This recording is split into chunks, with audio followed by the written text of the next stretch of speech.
Assalamualaikum warahmatullahi wabarakatuh. Binabil karim wa ala alihi wa ashabihil kiramil fatihah. A'udzu billahi minasy syaithanir rajim.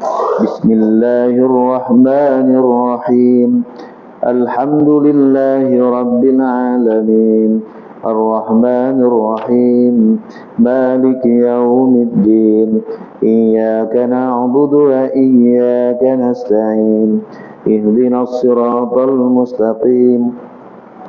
Siratal ladzina an'amta 'alaihim ghairil maghdubi 'alaihim waladdallin. Amin. Bismillahirrahmanirrahim. Alhamdulillahilladzi 'allama bil qalam 'allamal insana ma lam ya'lam. Waqdurus salatu wassalamu ala sayyidina wa habibina wa syafi'ina Muhammad wa ala alihi wa sahbihi ajma'in. La hawla wa la quwwata illa billahil aliyyil azim.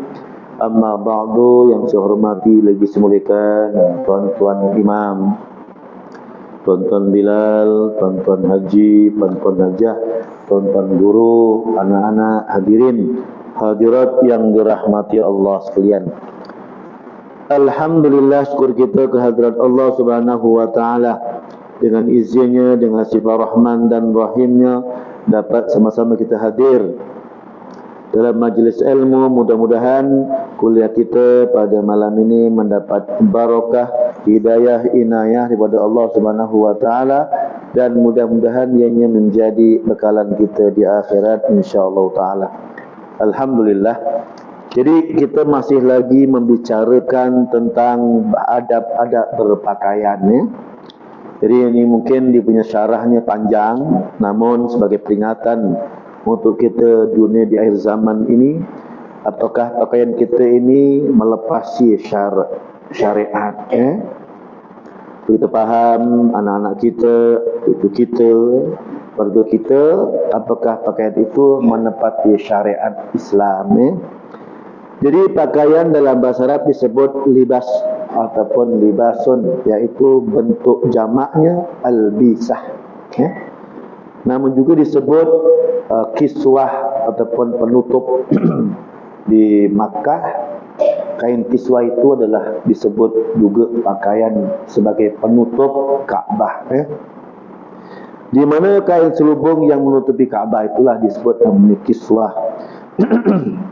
Jadi makna libas adalah satir, yaitu penutup, sebagaimana disebut dalam Al-Quran, wa huwallazi ja'ala lakumul laila libasa wan nauma subata wa ja'ala an-nahara nusyura. Dialah yang menjadikan untukmu malam sebagai pakaian, yakni tabir, dan tidur untuk istirahat, dan dia menjadikan siang untuk bangun berusaha. Surah Al-Furqan ayat 47, ya. Jadi libas itu adalah pakaian, tujuan utama adalah untuk menutupi. Tujuannya untuk menutupi, ya. Kita kena terangkan di sini tentang aurat perempuan bagaimana, ya, macam panjang sangat syarah dia lah, ya, macam takut nanti tuan-tuan jemu pula, ya. Kita pakaian ini dengan 4 pertemuan tak habis, oh. Nak beritahu pakaian yang sebetulnya bagaimana ni, ya. Apakah menepati syariat ketidaknya. Itu sebenarnya cerita ni panjang sangatlah, ya. Tapi saya cuba ringkas-ringkaskanlah, ya. Di dalam kitab Tafsir Al-Qurtubi, dia kata malam itu diumpamakan sebagai pakaian yang sifatnya menutupi. Jadi malam itu gelap, disebut sebagai menutupi siang, ya. Ma yasturul badana wa yadfa'ul harra wal barad. Segala yang menutupi badan dan menjaganya dari panas atau dingin, itulah pakaian. Kalau kita tidak berpakaian, kita akan mendapat penyakit, ya. Kalau kita naik motor malam-malam, kita tak pakai baju, ya. Dalam suasana yang agak sejuk, angin yang bertiup, itu mungkin menyebabkan kita punya paru-paru bermasalah. Sebab itu tujuan utama berpakaian, supaya kita selamat daripada panas dan juga dingin. Tujuan pakaian. Bukan tujuan pakaian untuk kita bermegah-megah, bukan. Tujuan utama berpakaian adalah untuk menutup badan kita daripada berlakunya penyakit. Yang lepas dia cerita Nabi Adam, dia merasa panas teriknya itu, dia minta dengan Allah Ta'ala untuk diberinya pakaian. Gitu ya. Kemudian dalam masyru'iyah dia kata, ya bani Adam qad anzalna alaikum libasa yuwari sawatikum warishan wa libasut taqwa dzalika khair dzalika min ayatillahi la'allahum yadhakkarun. Hai anak Adam, maknanya seluruh manusia. Bila disebut hai anak Adam, ini perintah seluruhnya, sama ada yang kafir, yang musyrik atau yang muslim. Diperintah, dia minta wahai anak Adam, mana seluruh manusia lah. Sebab apa kalau disebut ya ayyuhalladzina amanu, gitu kan, wahai, kenapa disebut ya bani Adam, kan ayat, wahai anak-anak Adam, tak kiralah yang baik, yang buruk, yang jahat, yang degil, yang amanah, yang tak amanah, yang jujur, yang tak jujur, yang bohong, yang tak bohong, seluruhnya disebut anak Adam. Sebab ya ayuhan nas, wahai manusia, lain bagi maknanya. Dia sebut ya ayyuhalladzina amanu, lain lagi, itu khusus untuk orang-orang beriman. Gitu ya. Ini seluruhnya ini disebut. Dia kata sesungguhnya kami telah menurunkan kepadamu pakaian untuk menutupi auratmu. Kenapa? Kalau orang kafir tak tutup aurat, mengganggu orang muslim. Gitu. Orang muslim yang tidak tutup aurat sama macam orang kafir, kan begitu. Jadi dia minta semua, kalau boleh seluruhnya menutuplah pakaian dengan pakaian, gitu. Untuk menutupi auratmu dan pakaian indah untuk perhiasan, dan pakaian takwa itulah yang paling baik. Kenapa Allah Ta'ala sebut kat sini? Dia suruh kita tutup pakaian, tutup badan kita dengan pakaian. Maka Allah tambah ayatnya tadi, dia kata, dan pakaian yang takwa itu adalah yang terbaik. Gitu kan. Hebat ayatnya tau. Kenapa dia kata begitu? Sebab kita ini, sebab ada orang yang berpakaian tapi tidak bersifat baik, gitu kan. Sekarang ini pula ada orang kata masa dia dulu berpakaian, pakai tudung, dia rasa dia tak dekat dengan Tuhan. Ini masalah. Namun bila dia buka tudung, dia free hair, dia rasa mak bapak dia kata wah cantik, maka dia kata sekarang ini dia nak jadi diri dia sendiri, dan dia merasa bahawa tak pakai tudung itu dia rasa lebih dekat dengan Allah Subhanahu wa taala. Allah tak terbalik. Sekarang ni kita tengok kenapa makna walibasut taqwa dzalika khair. Kita tengok apa kata Imam Fakhruddin Ar-Razi dalam kitab tafsirnya Ar-Razi. Wa ammal qaulul awal fihi wujuhun ahaduha annal marada annal libasa alladhi anzalahu Allah Ta'ala liwari sawatikum wa libasut taqwa. Dia kata salah satunya bermaksudnya lah pakaian yang diturunkan Allah untuk menutup aib kalian adalah pakaian takwa. Maknanya apa ni? Sebagai kiasan, ungkapan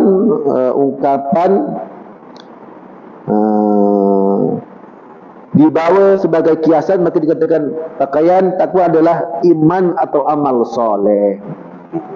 Maknanya orang yang beramal soleh, dia takwa, takut dengan Allah Ta'ala, dia berpakaian ikut sebagaimana yang Nabi perintahkan. Begitu. Semua orang berpakaian, tapi kalau tidak ada sifat takwa, dia berpakaian dengan sombong. Begitu kan? Kalau dia ada sifat takwa, sifat takut, sifat ada iman di dalam hatinya, dia berpakaian kerana apa? Dia berpakaian sebagaimana syariat yang perintahkan. Macam itu kaedahnya. Itulah. Dia betul, ada orang tutup, dia ada orang berpakaian. Gitulah sebenarnya cakap nak bahaskan itu susah gitu. Dia berpakaian, tapi bila imannya tidak ada dalam hatinya, dia berpakaian tapi telanjang. Gitu kan? Itu contoh gitu. Sebab itu orang berpakaian ditambah dengan takwa, ditambah dengan takut dengan Allah Ta'ala, ditambah dengan iman dengan Allah Ta'ala, ditambah dengan jujur dengan Allah Ta'ala, maka dia berpakaian sebagaimana syariat memerintahkannya. Gitu Ini berlaku ni, pakai baju, pakai tudung, tak nak pakai, ini masalah lah. Sekarang perintah Nabi suruh pakai tudung, tutupilah dada-dadamu, gitu kan? Bila daripada kepala sampai ke dada, nanti ada dua aurat nanti kalau tak cerita apa bagaimana perintah Nabi. Jadi kan ini cerita pasal pakaian dulu. Jadi bila saya lihat dalam tafsir secara ringkas lah, kata Ibnu Abbas, takwa itu adalah amal soleh. Orang yang ada sifat amal soleh, dia berpakaian mesti sebagaimana syariat yang perintahkan. Dalam jalan lain kata menutup aurat kerana takut kepada Allah Ta'ala. Itu makna libasut taqwa. Menutup aurat kerana dia takut dengan Allah Ta'ala, gitu. Hasan al-Basri kata apa? Rasa malu kepada Allah Ta'ala. Bila orang yang berpakaian ini dia rasa malu, dia tak pakai surah pendek. Itu berpakaian juga kan, berpakaian kerana dia tak ada takwa, surah pendek. Gitu kan? Cuba dia berpakaian dengan sifat takut dengan Allah Ta'ala, maka dia tak berani berpakaian dengan surah pendek. Gitu kan? Macam orang perempuan, dia berpakaian, kalau dia ada sifat takwa, dia malu tau, nampak lekuk-lekuk tubuhnya, kan begitu. Contohlah. Jadi kata Qurtubi ringkasnya, keimanan, kejujuran, akhlak mulia. Orang yang berpakaian, nak tengok orang tu berakhlak mulia atau tidak, tengok pakaiannya. Kalau dia berpakaian tapi menunjukkan keegoannya, kesombongannya, bermakna akhlaknya tidak mulia. Gitu.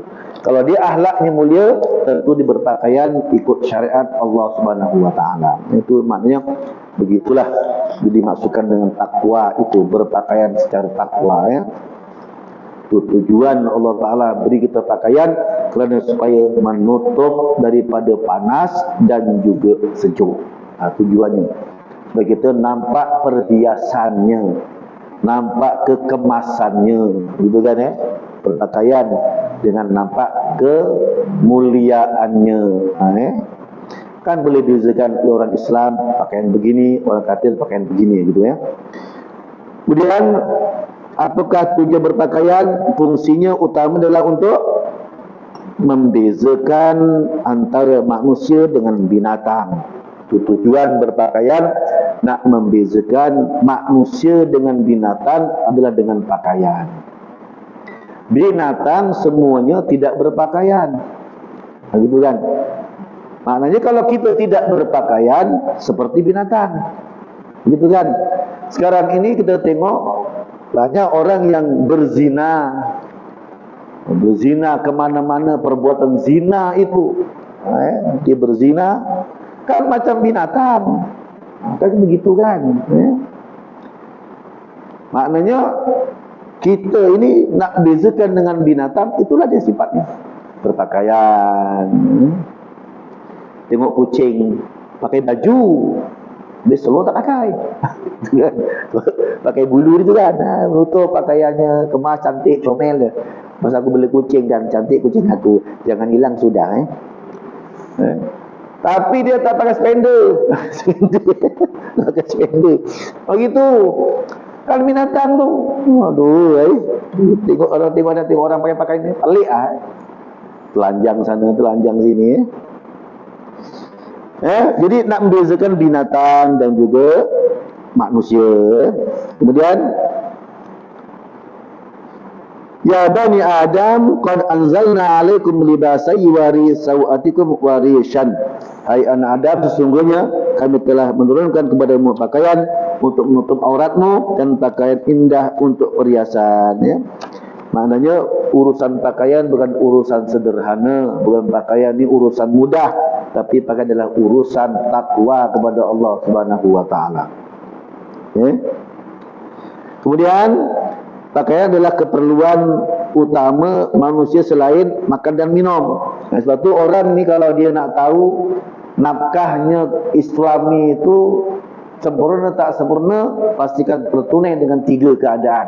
Yang pertama mesti makanan, yang kedua pakaian, yang ketiga tempat tinggal. Kalau 3 ini suami beri, maka tertunailah disebut nafkahnya. Pakaian setahun 2 kali.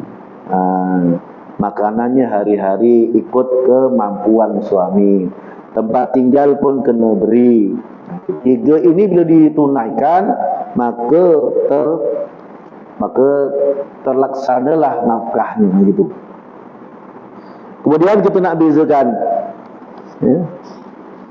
pakaian muslim dan bukan muslim. Nah ini dalam syariat Islam, dalam syariat Islam ini ketentuan bahawa pakaian seorang muslim mesti unik dan khusus untuk orang Islam. Yang kita kena bezakan. Sebab itu berpakaian sebagai non-muslim yang berkaitan dengan keagamaan adalah haram. Macam hari Christmas, orang pakai topi Christmas, orang Islam itu pakai topi Christmas, berpakaian pakai baju bulu macam orang Kristian pakai waktu hari Christmas, itu haram. Walaupun cuma pakai topinya aja. Sebab itu melambangkan Kristian. Itu melambangkan agama Kristian. Jadi jangan pakailah. Tapi kita sekarang ni dah tak fikir dah. Jangan pakailah. Kita orang Islam mentang-mentang kerja dekat supermarket, pakai kemana-kemana, kesana kemari. Islam ke bukan kau ni? Islam. Sedikit pun jangan ikut. Begitu. Sekarang ni orang manusia ni dah suka jadi binatang kan. Dia pakai topi yang gambar binatang, pakai ada telinganya gitu kan. Binatang tu nak jadi manusia kalau boleh. Kita sibuk nak jadi binatang. Ini mana? Itu memang orang-orang barat, orang kafir begitu memang. Dia nak kita ni macam binatang pula. Kita pun pakai. Pasal anak-anak kita beli telinga gitu kan, macam arnab, ada macam harimau gitu lah. Tak payahlah ya. Kita nak jadi manusia sempurna, malah kita jadi macam binatang pula ya. Kemudian sehingga ada larangan bagi orang muslim berpakaian, mengenakan pakaian yang khas milik suatu agama. Itu larang ya. Bahkan diancam buat pelakunya sebagai bahagian dari pemeluk agama lain. Man tashabbaha biqaumin fahuwa minhum. Siapa yang menyerupai suatu kaum, maka dia termasuk bahagian dari kaum itu. Siapa yang berpakaian macam orang Kristian, maka dia termasuk golongan itu. Jangan pakaian gereja dia buat pakaian macam pakaian gereja. Ngikut aja. Pergi kuil, pegang colok, pegang colok juga. Payahlah bahaya tu. Sebab ada ancaman dari Allah Subhanahu wa taala dan ancaman dari Nabi sallallahu alaihi wasallam. Tak bezakan tu. Kalau boleh apa saja berkaitan dengan agama jangan ditirulah. Ini pergi masjid pakai kain Buddha, contoh kan. Dia pakai lilit kuning Buddha punya tu, coklat kuning tu yang kepala botak tu kan jalan ya. Begitu jangan ikutlah. Apa saja yang menyerupai kaum itu, maka dia sebiji macam orang tu, macam kaum itu ancaman dari Nabi sallallahu alaihi wasallam.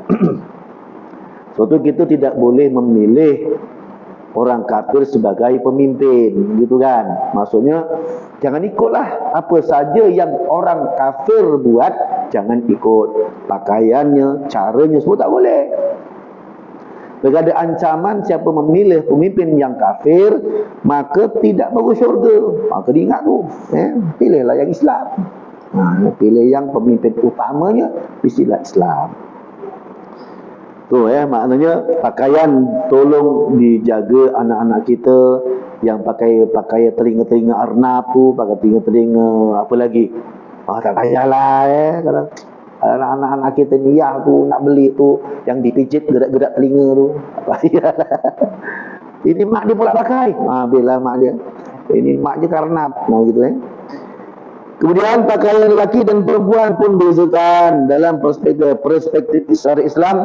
Pakaian juga berfungsi untuk membezakan jenis kelamin antara laki-laki dan perempuan. Jangan menyerupai. Ini ya. Kadang-kadang orang laki-laki ini dia nak jadi perempuan, yang perempuan nak jadi laki-laki. Perempuan haram memotong rambutnya pendek macam laki-laki. Dekat TikTok aku tengok perempuan rambut pendek jual-jual barang, bangga dia.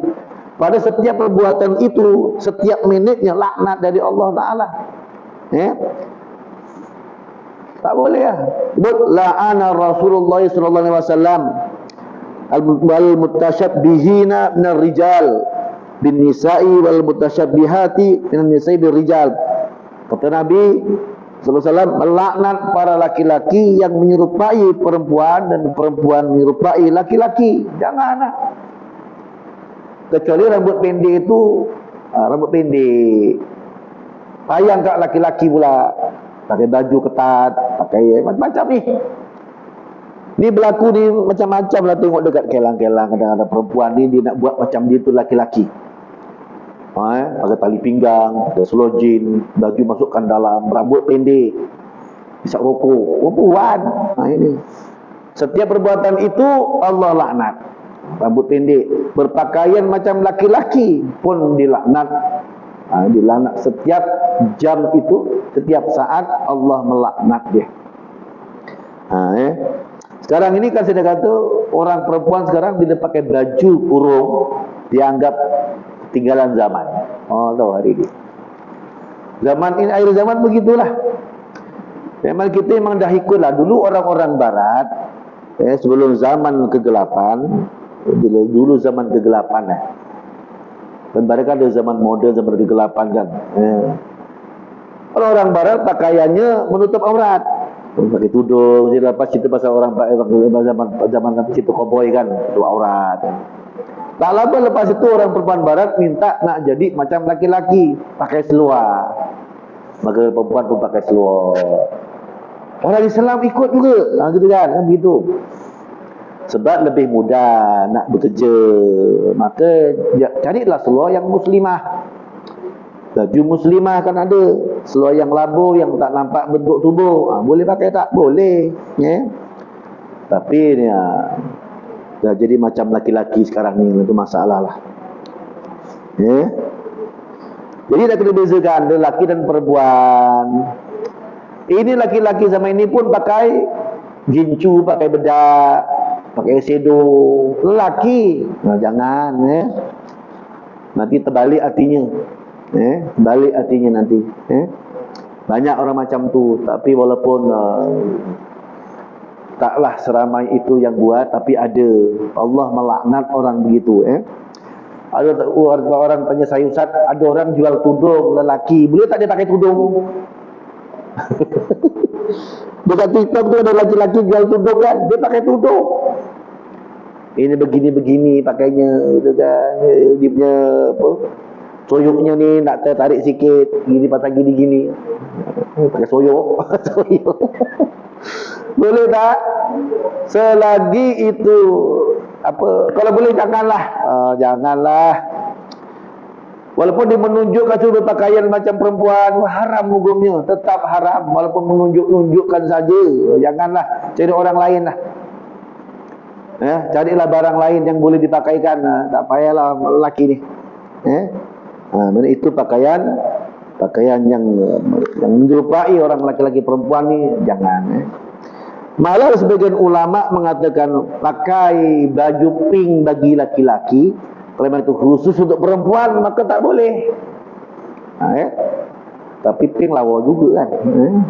Kalau kita bini kita pakai pink, anak-anak pink, bapaknya pun pakai pink juga. Biasa dodon lah, nampak cantik gitu kan. Gitu kan. Boleh lah kan. Tapi kalau memang pakaian pink itu dah biasa orang pakai, laki pakai, tak masalah. Begitulah. Sekarang ni yang jadi isu ialah bela janggut. Tak bela janggut haram. Ada tahu sekarang ni. Aku janggut sikit aja ni. Lagi Haji Selamat tak ada janggut terus, ada janggut terus. Ada ada sikit. Ada kata bela janggut haram. Ini salah. Sebetulnya sunnah ini zaman Nabi dulu, orang-orang Yahudi, orang-orang Nasrani, dia potong seluruhnya habis. Janggutnya janggutnya dibuang, misai dibuang.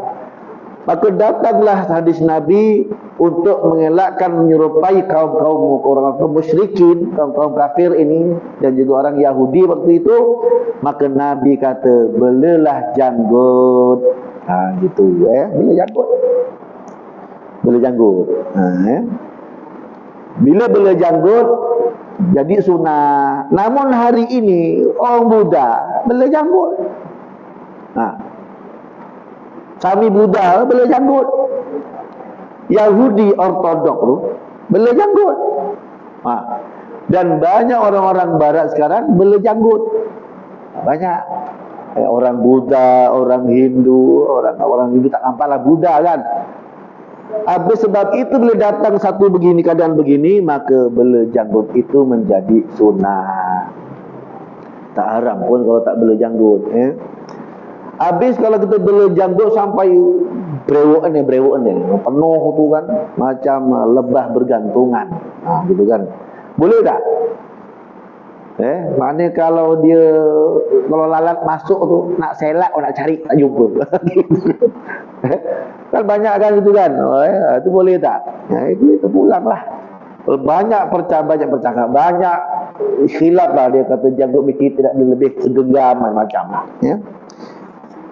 Belalah janggut. Siapa nak bela janggut? Tak bela janggut pun tak jadi masalah. Cuma janggut ni dibela ada hikmahnya. Ada hikmahnya yang besar lah. Ini cerita bab janggut akan datang ada. Kenapa bela janggut? Nabi bela janggut. Ada hikmah besar. Banyak besar. Banyaklah dia punya hikmah yang besar itu. Itu nak bezakan lah. Itu orang-orang laki-laki disunnahkan bela janggut supaya nampak kelakiannya. Misai kena buang sebab menampakkan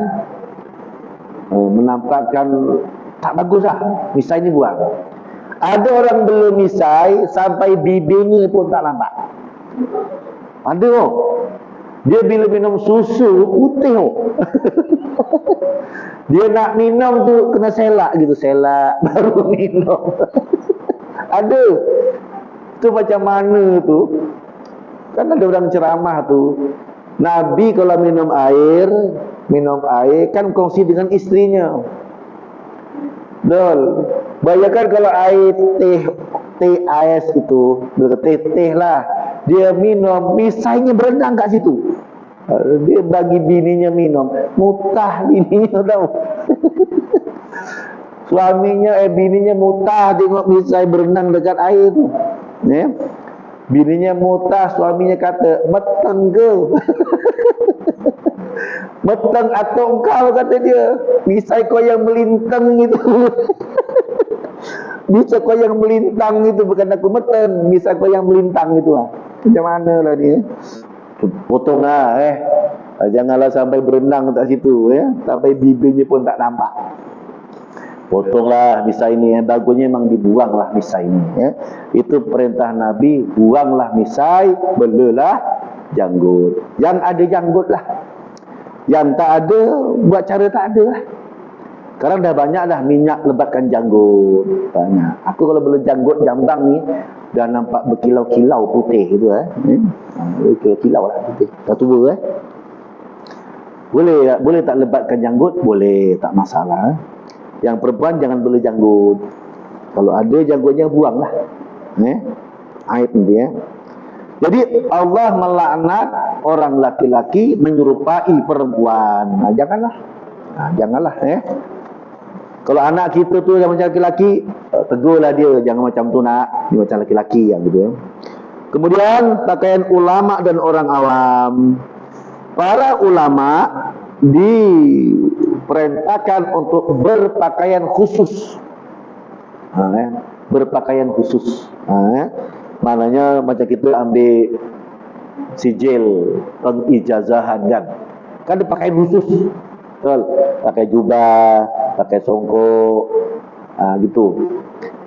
Itu orang-orang para ulama dia kena ada pakaian khusus membezakan yang ini ulama, yang ini orang awam. Jadi bezakanlah, ya. Macam kita pergi masjid sembahyang, kalau boleh berpakaian macam orang masjid, gitulah. Ini walaupun tak ada masalah pun kan, tapi berpakaianlah membezakan ini ahli masjid sembahyang ini mesti pakaian masjid, ada jubah, ada selendang, gitu ya. Pakailah macam tu. Kemudian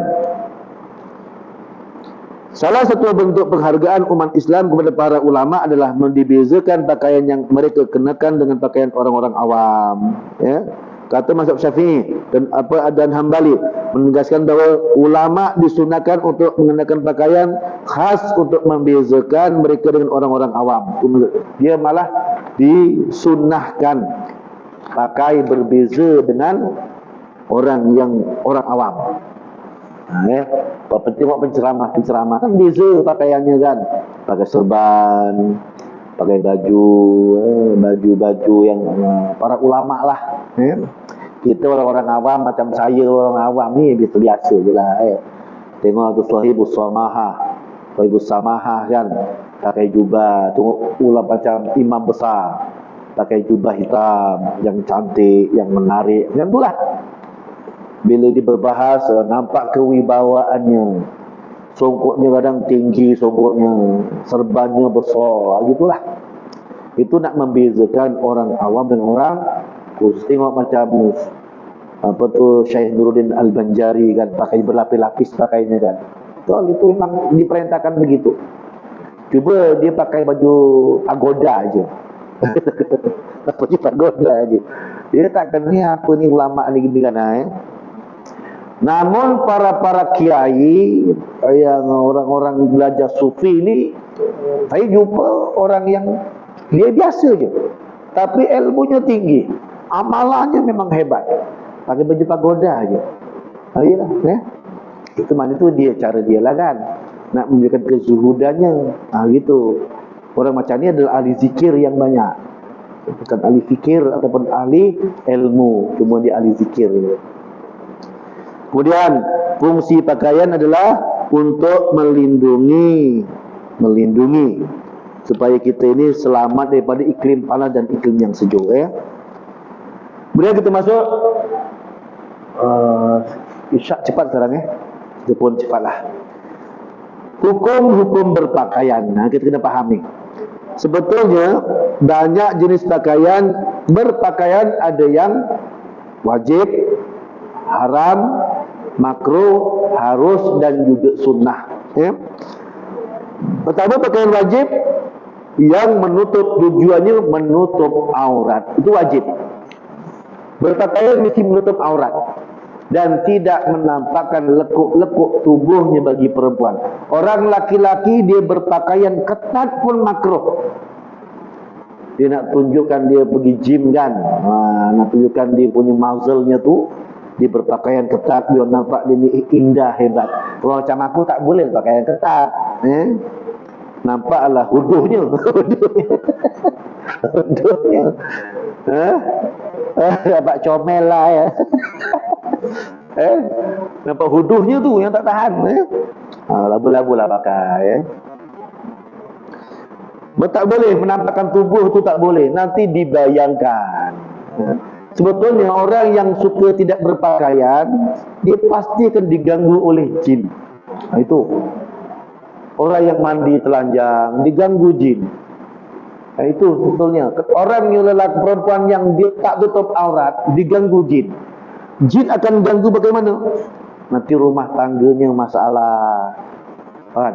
Orang perempuan keluar rumah dengan tidak menutup aurat, itu nanti diganggu jin. Rumah tangganya masalah, akan membuat orang ini pemarah, gangguan jin. Nanti syahwatnya memuncak. Begitulah. Ini dalam kitab sebut begitulah. Itu sebab-sebabnya lah orang yang suka mendedahkan aurat itu kan, ya, suruh tutup aurat. Macam orang Arab tu kan. Kalau tengok orang Arab tu yang memang putih-putih melepak, kalau tengok aja pun tak boleh nak pejam mata, ya.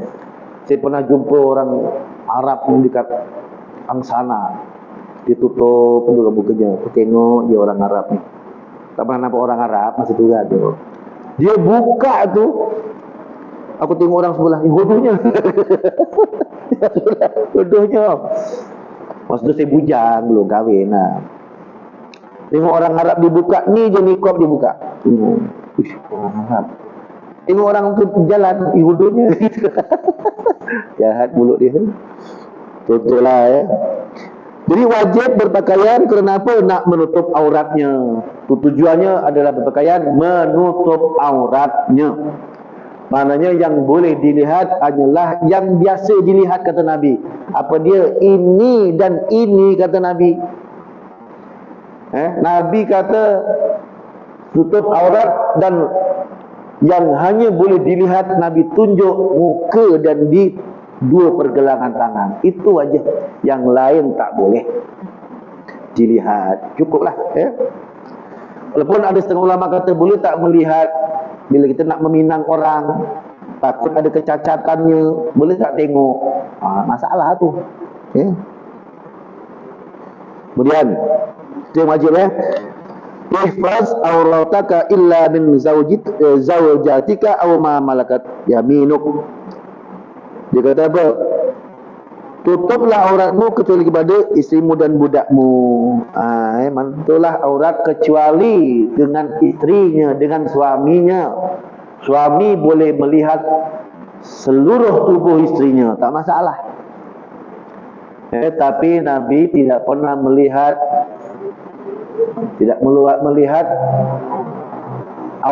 auratnya Aisyah. Itulah. Kita orang biasa ni nengok. Suami nak nengok, bagi tengok.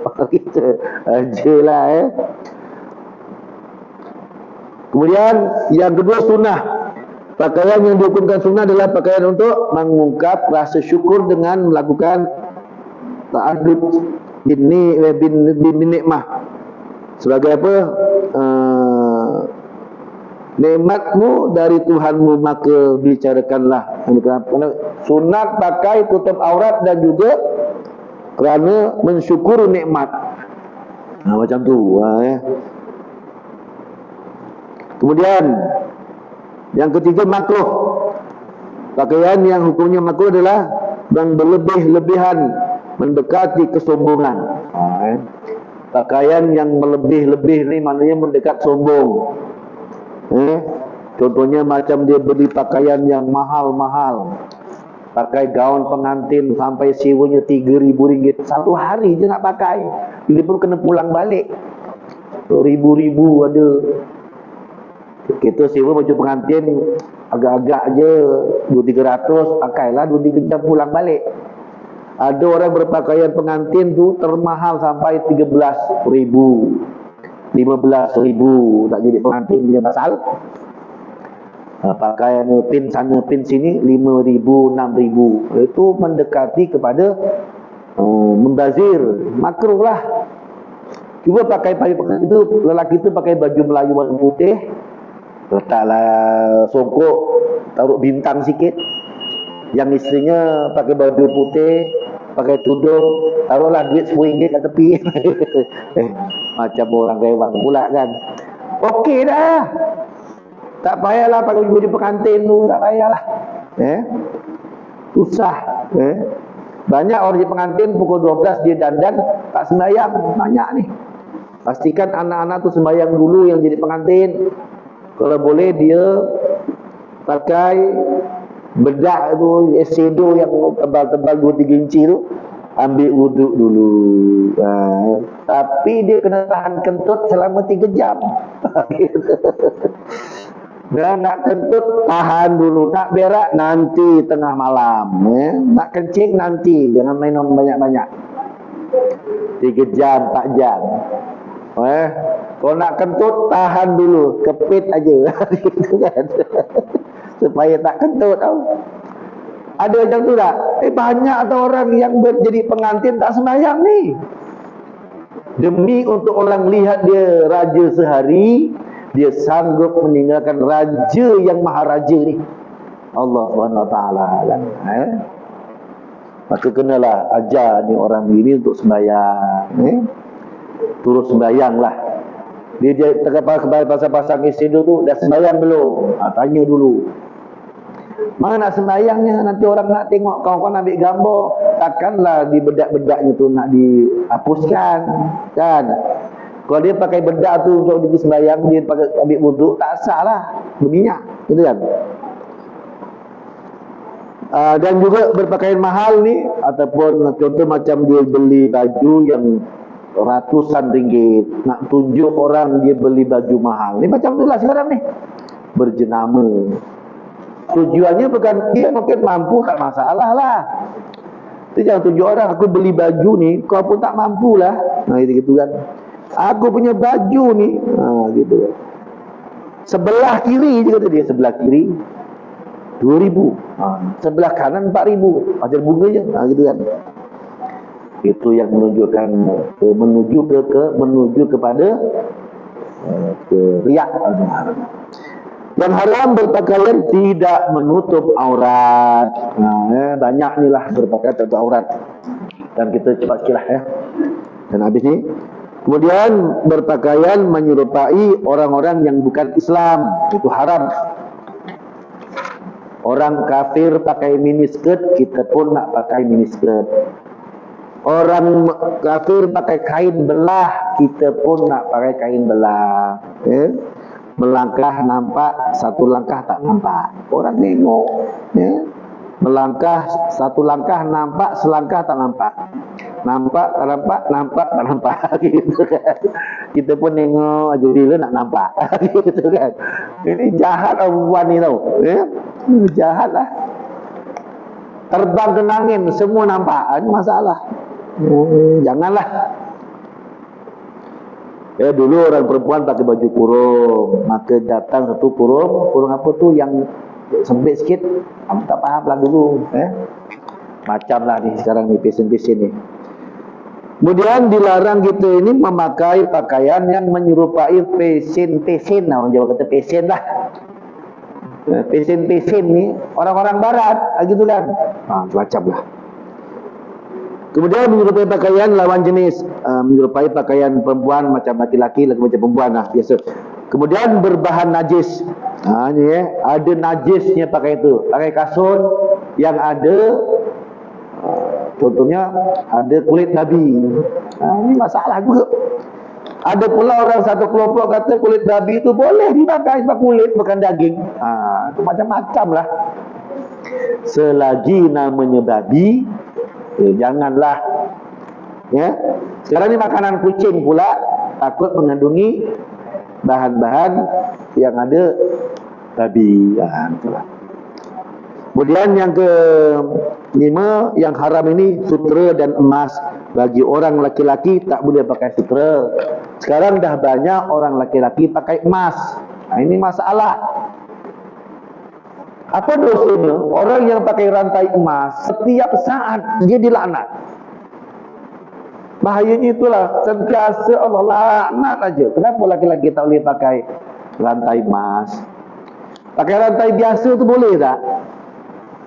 Rantai basikal tu letak kali ini. Boleh tak? Orang laki-laki selagi berkaitan dengan perempuan tak boleh. Rantai itu untuk perempuan, lelaki jangan pakailah. Tapi lagi pakai rantai nak tunjukkan ke sombongannya kan, gitu kan. Macam pakai gelang yang besar laki-laki itu kan, begel begel pakai. Nak apa tunjuk? Nak tunjuk apa? Nak tunjuk dia hebat, itu aja. Pakai begel tu tunjuk pakai begel, nak tunjuk hebat. Yang tunjuk hebat itulah jadi riak, jadi haram. Kalau laki-laki pakai rantai, orang Cina, orang kafir pakai emas, terpulang dia lah. Macam cerita Hindustan tu, Salman Khan pakai anting-anting. Islam tu haram hukumnya. Pakai anting-anting. Ini sekarang ni perempuan dah ikut barat dah semua dah. Sebab tu kata Nabi, akhir zaman, tolong jagalah perempuan-perempuan ni. Tolong jaga. Nabi kata, auma malakat aima luku. Tolong jaga perempuan ni zaman ini. Tolong jaga oleh perempuan zaman ini. Yang berjoget banyak siapa? Perempuan. Oh, dekat TikTok tu tengok tu. Dulu nak tengok orang perempuan berjoget tu tak jumpa kita. Hari ini budak-budak sekolah tengok. Dah tak ada adab dah. Dah tak adab dah. Kita malah menyokong pula. Ini pula kaum-kaum ibu tu balik dengan ceramah. Joget lagi pula. Itu masalah. Tak payahlah untuk TikTok tu juga joget ni. Orang melihat kita ni kurang menarik lah. Kurang adabnya lah. Kalau nak berjoget, diam-diam kat rumah joget. Tutup pintu bilik, berjoget lah. Yang di luar ni tak payah lah. Joget dengan suaminya kan. Dengan suami tak nak joget pula. Ini masalah pun. Isteri ngajak joget, suami tak nak pula. Jaranglah kata suami ni berkebiat bini aku ni. Nak mampus kan. Tak payahlah dia tengok kat TikTok ni. Memang orang Islam ni rosak habis dah. Yang budak-budak sekolahnya, anak-anak kecilnya berjoget aja, viewnya pun banyak, yang like pun banyak, berpuluh-puluh ribu malah. Mana orang yang like, yang baik-baik ni tak ada yang like pun. Sebab tu ulama ni dia tak nak jadi terkenal. Guru saya pun dulu pesan, tak perlulah jadi terkenal dan jangan jadi terkenal. Guru saya ni beginilah.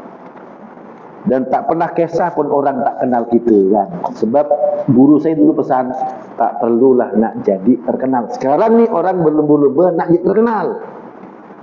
Bila masuk TikTok aja dia sanggup, dia buka bajunya, dia sanggup telanjang kerana nak terkenal, tu berdapat like yang banyak. Ini bahaya lah. Nak jadi terkenal ni jadi masalah. Jadi betul kata guru saya, siapa yang masuk tarekat ini, kata guru saya, dia tidak akan terkenal. Tak apalah. Sebab bila terkenal, fitnahnya banyak. Gitulah. Jadi kita ini yang belajar agama tidak perlulah ingin dikenal orang. Uwais Al-Qarni, penduduk bumi tak kenal dia. Orang kenal dia, Al-Qarni adalah orang gila. Tapi di langit, sampai Nabi pesan Umar Al-Khattab, tolong minta didoakan oleh Uwais Al-Qarni. Dia kenal siapa? Umar Al-Khattab. Dia kenal siapa? Abu Bakar As-Siddiq. Itu je yang kenal. Nabi kenal. 3 orang aja. Ratusan ribu manusia tak kenal dia. Malah dikata, oh itu orang gila tu, pengembala kambing yang gila. Yang tapi penduduk langit kenal siapa Uwais Al-Qarni yang boleh berjalan di atas laut. Dia doa, ya Allah ya Tuhanku, kapal ini jangan tenggelam. Naik kapalnya, doanya direct makbul. Orang kenal dia, tak kenal. Tapi penduduk langit kenal. Tak apa tuan-tuan, kita tak kenal orang, tak kenal kita, tak apa. Tak apalah. Kita jalankan tugas kita aja dengan Allah Subhanahu wa taala. Itu saja untuk malam insyaallah taala. Dalam 14 saya punya target 10 minit aja lepas azan terus sembahyang Wallahu a'lam bishawab. Kita sekarang dan suratul Asr. Bismillahirrahmanirrahim. Subhanaka wa bihamdik asyhadu an la ilaha illa anta wa atubu ilaik. Bismillahirrahmanirrahim. Al-'asr innal insana lafi khusr illa alladhina amanu wa 'amilus solihati wa tawassaw bil haqqi wa tawassaw. Assalamualaikum warahmatullahi wabarakatuh.